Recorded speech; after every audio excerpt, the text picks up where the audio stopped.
Bonsoir à tous et bienvenue dans Plus d'actu. Comment améliorer la qualité de vie et la mobilité dans le quartier des Marolles, dans ces petites rues étroites? Comment concilier l'environnement, mais aussi la mobilité des piétons, celle des automobilistes, le besoin de livraison pour les commerces et les places de parking. Pour résoudre cette équation, la ville de Bruxelles propose 5 aménagements dans des ruelles des Marolles, 5 petites rues perpendiculaires à la rue Haute et à la rue Blas. Alors pendant 25 minutes, on va voir ce qui change et pourquoi ces aménagements sont contestés.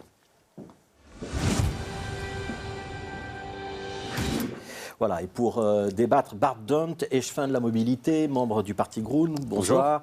Et Younes El Abdi, président du comité d'action bruxellois, habitant des Marolles et auteur de plusieurs interpellations au Conseil communal. Bonsoir. Bonsoir. Merci à tous les deux d'être présents sur ce plateau. D'abord, l'objectif général que vous poursuivez, Bart Dunt, pour planter un petit peu le décor, c'est quoi? C'est d'améliorer le cadre de vie ou c'est d'améliorer la circulation ou c'est un peu des deux? C'est vraiment une réponse à des problèmes concrets au niveau de sécurité routière, entrée-sortie des écoles, accessibilité des trottoirs, des rues dans le quartier. C'est ça qu'on veut donner des réponses par rapport à ça. Donc des problèmes concrets, des réponses concrètes. Ce n'est pas un grand plan de circulation. Absolument. Non, ici, il s'agit d'aménagement de 5 rues dans le cadre de tout un processus de quartier durable Marolles, le comité de le contrat de quartier, le contrat de quartier durable des Marolles. Et là-dedans, on a regardé avec les riverains qu'est-ce qui fonctionne bien et pas bien dans votre quartier. Et on avait quand même constaté qu'au niveau d'accessibilité, juste les trottoirs, il y a des trottoirs de moins de 60 cm pour des parents avec enfants, poussettes ou personnes âgées. Il y a une maison de repos dans la rue Capucin avec un rollateur. C'est quand même très compliqué de marcher, de juste bouger dans son quartier et on veut donner des réponses à ça. Donc les aménagements doivent répondre à ces questions-là. Younes El Abdi, sur le principe, est-ce que vous reconnaissez que ça part a priori dans une bonne direction et ça a des objectifs que vous pouvez soutenir ou pas? Oui, certainement. Sur le principe, même le principe de base, le fait, c'est un peu comme le plan Good Move. Il y a un lien avec le Good Move, même si c'est pas le sujet directement ici, mais le sujet est très, très étroitement lié.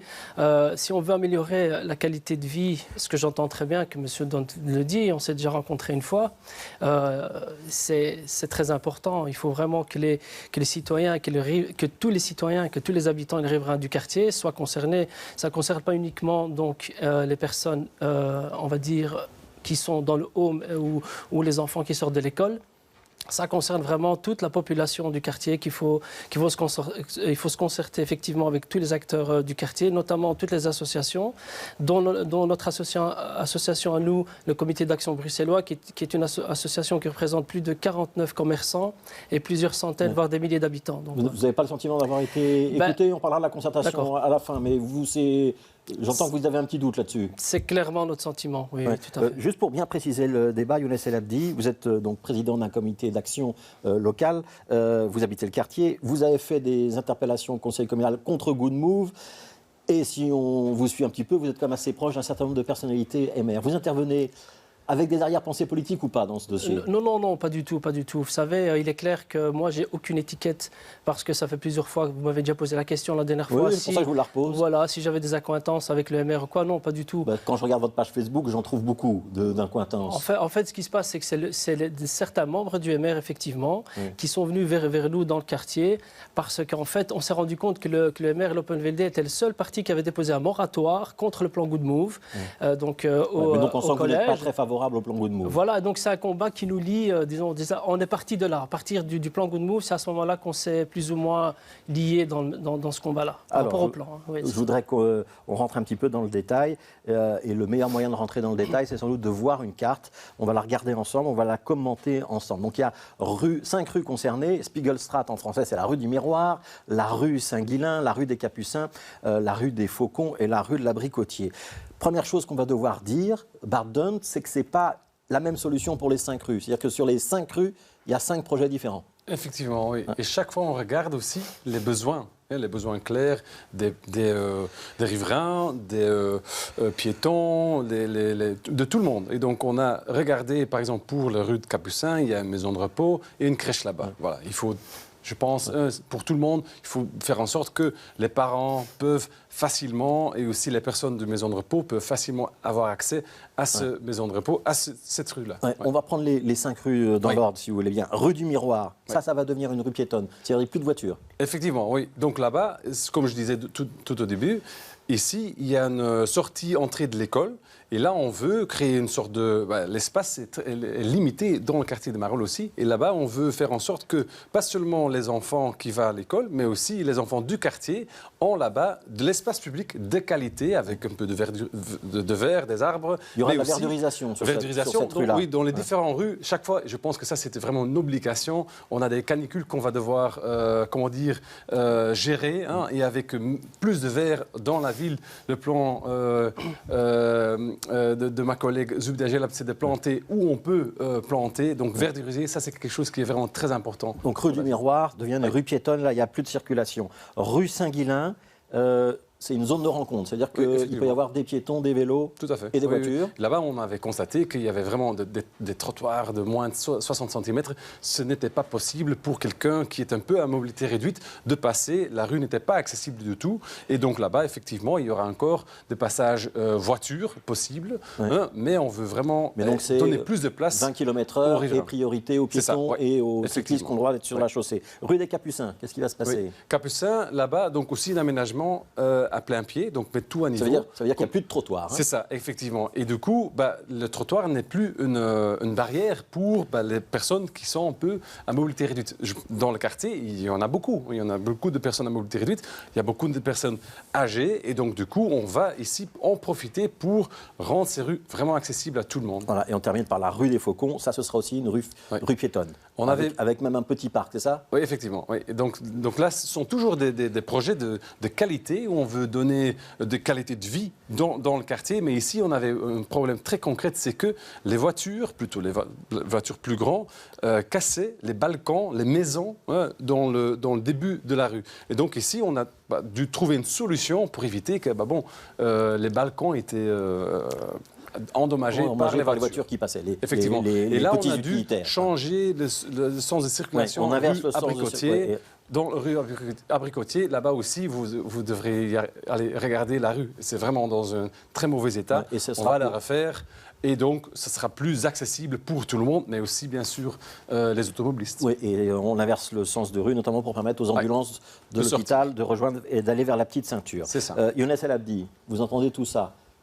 Qu'est-ce qui vous semble bon et qu'est-ce qui vous semble moins bon dans ce que vient de dire Bart Dont? Écoutez, moi je veux bien écouter M. Bart Dont. Ça fait 6 mois qu'on l'entend et qu'on l'écoute. Donc on a, comme vous l'aviez dit, déjà fait 4 interpellations communales au collège des échevins et bourgmestres. C'était plutôt sur Good Move, les interpellations. En fait, ce qui se passe, c'est qu'on a le même sentiment parce qu'on a l'impression que c'est le même procédé.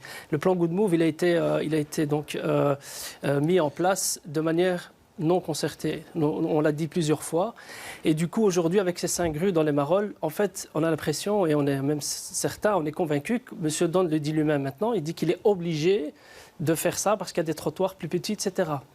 Nous, on veut bien l'entendre, mais nous, on a vraiment le sentiment que M. Bart Dont et la majorité politique est obligée, quelque part, de mettre ces plans en action, en marche, en avant, malgré une certaine contestation populaire. Ouais. Nous, on a demandé simplement de faire agir l'article 318, donc c'est la nouvelle loi communale, qui autorise donc les autorités ou les citoyens de demander, quand c'est des plans qui impactent une grande majorité de la population, d'appliquer ce plan de concertation, comme l'Échevine, par exemple, un exemple concret, l'Échevine de Jette, elle a fait la consultation populaire.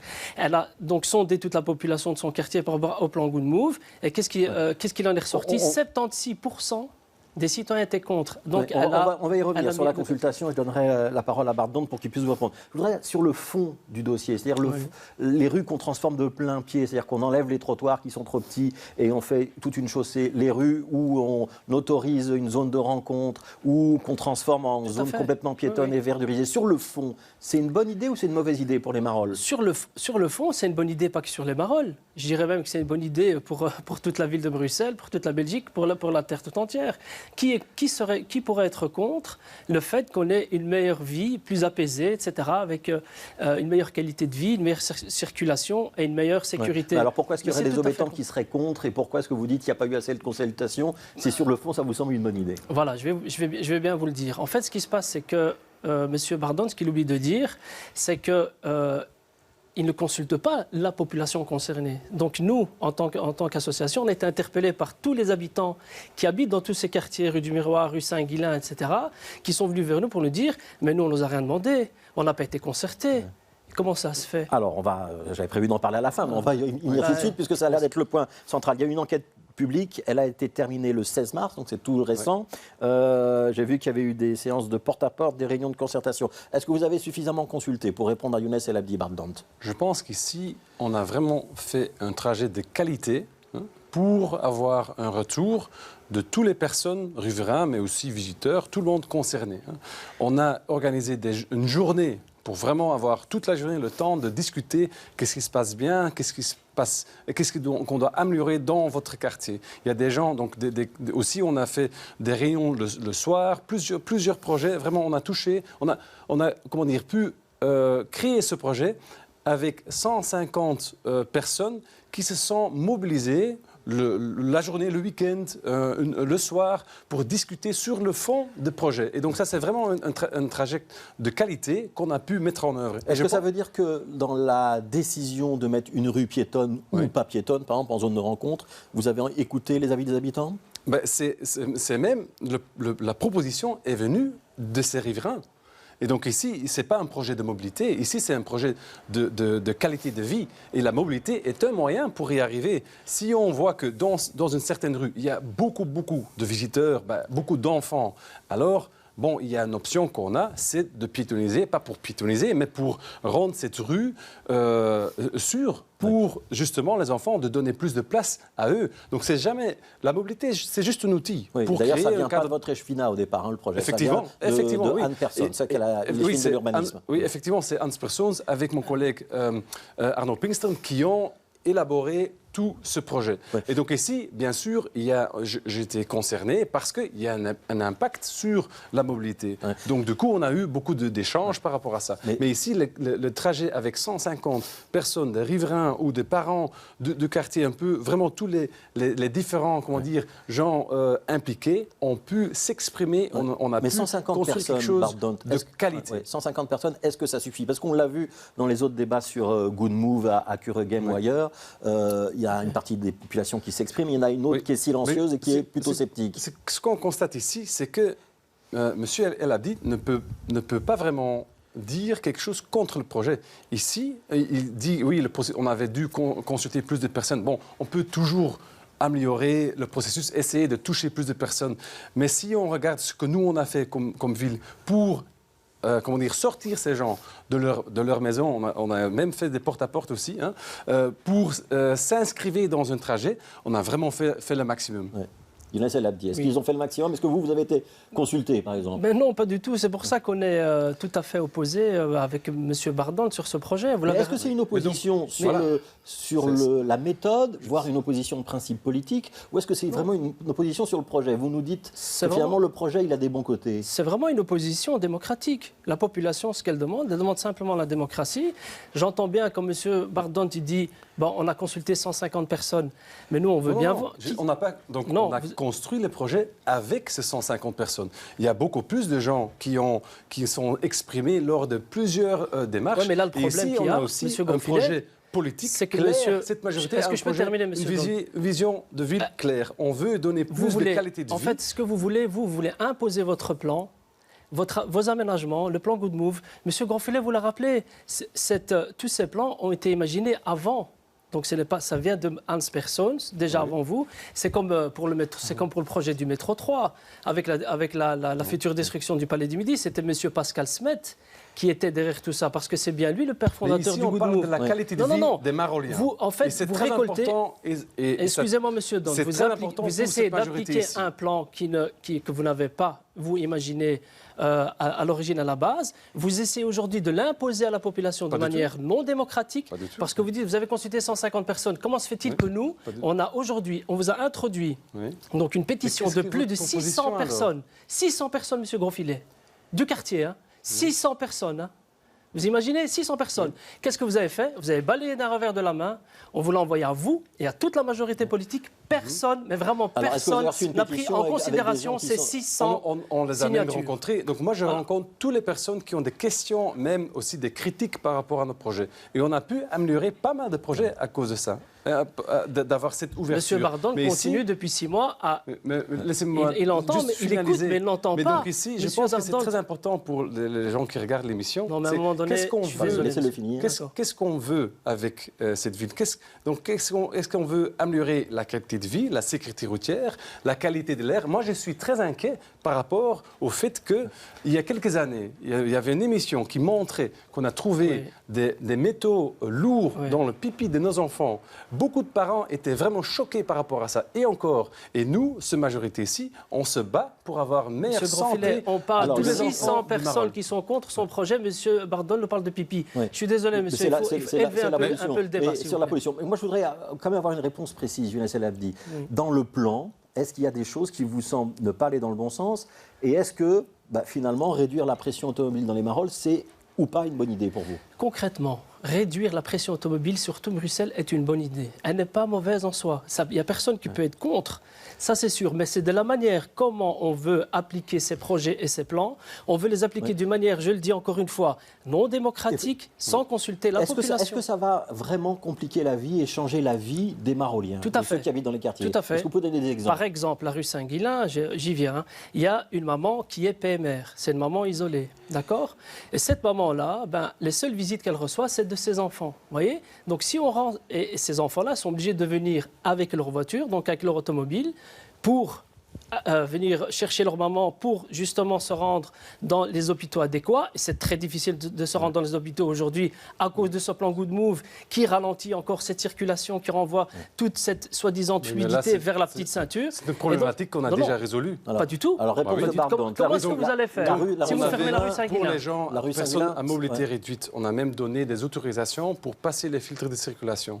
Donc on est à l'écoute. On a même rajouté dans le plan, on n'a pas vu d'autorisation. Laisse-moi non, mais il ne faut pas mentir, il faut dire la vérité. Monsieur El Abdi, je trouve ce que vous êtes en train de faire, vous êtes en train d'instrumentaliser des projets et aussi la santé des Maroliens pour une campagne électorale. Vous essayez d'imposer votre plan au détriment de la santé des personnes. Oui, monsieur. Je vous l'ai prouvé. On l'a prouvé par A plus B. Nous avons plus de 37 PMR qui ont signé des documents se sentant discriminés par vos plans. C'est bien, c'est votre choix. Non, ce n'est pas la mienne, c'est la démocratie. Appliquez l'article 318. Attendez, appliquez la démocratie. d'abord. Mais dites-moi, appliquez la démocratie. El Abdi, vous êtes en train d'instrumentaliser ici des projets qui vont améliorer la qualité de vie des Maroliens pour votre campagne électorale. Je sais pas déjà là vous dites quelle place vous avez sur la liste. Non, je suis désolé. Mais c'est clair que vous avez des liens très forts avec Monsieur Grosfilet, est-ce qu'il y a une place sur la liste? Vous avez vu quelque chose mais je vous pose la question. Vous fabulez la question. Ici, pour nous, la qualité de vie. Je vais vous interrompre tous les deux. Pardon, j'aimerais que vous répondiez à une question précise sur la question des PMR et par exemple la rue Saint-Guilain qui va devenir une zone de rencontre. Est-ce qu'on pourra aller chercher des personnes handicapées? Est-ce qu'elles pourront se déplacer? Est-ce que pour les personnes handicapées, le plan complique la vie ou pas? Réponse rapide. Donc ici dans la rue Guilain, les automobilistes sont encore les bienvenus. C'est une zone de rencontre, comme on vient d'expliquer. Donc on peut encore passer en voiture. Oui, il y aura un parking mais comment PMR. Ils vont faire quand ils seront Oui, mais monsieur, il y a un parking pour les personnes à mobilité réduite. Donc vous pouvez vous garer avec la carte, bien sûr, la carte bleue. Vous pouvez installer la carte et donc chercher votre mère, père. Ça pour nous c'est très important et même aussi.